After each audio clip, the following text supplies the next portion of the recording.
17வது தமிழ்நாடு சட்டமன்ற பேரவையினுடைய முதல் கூட்டம் இன்று நடைபெற்றது.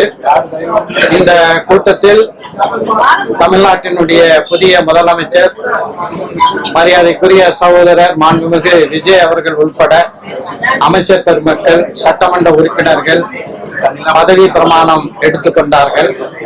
பதவி பிரமாணம் எடுத்துக்கொண்ட மாண்புமிகு முதலமைச்சர் அவர்களுக்கும் எதிர்க்கட்சி தலைவர் சகோதரர் உதயநிதி ஸ்டாலின் அவர்களுக்கும் அனைத்து சட்டமன்ற உறுப்பினர்களுக்கும் மனிதநேய மக்கள் கட்சியின் சார்பாக என்னுடைய நல்வாழ்த்துக்களை தெரிவித்துக் கொள்கிறேன்.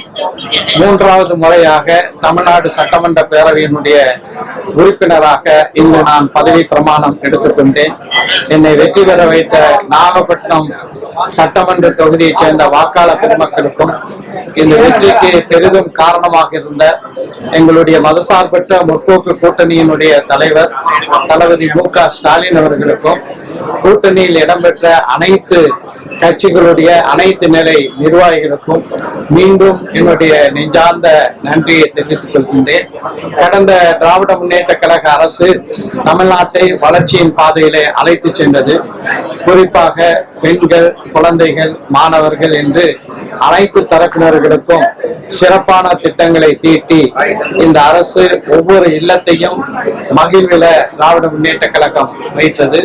அதே பாதையில தமிழ்நாட்டை வளர்ச்சியின் பாதையில் அழைத்து செல்வதற்கும் தமிழ்நாடு மேலும் வளர்ந்து சமூக நல்லிணக்கம் தலைத்தோங்குவதற்கும் இந்த புதிய ஆட்சி சிறப்பாக செயல்பட வேண்டும் என்று வாழ்த்துகின்றேன். நன்றி.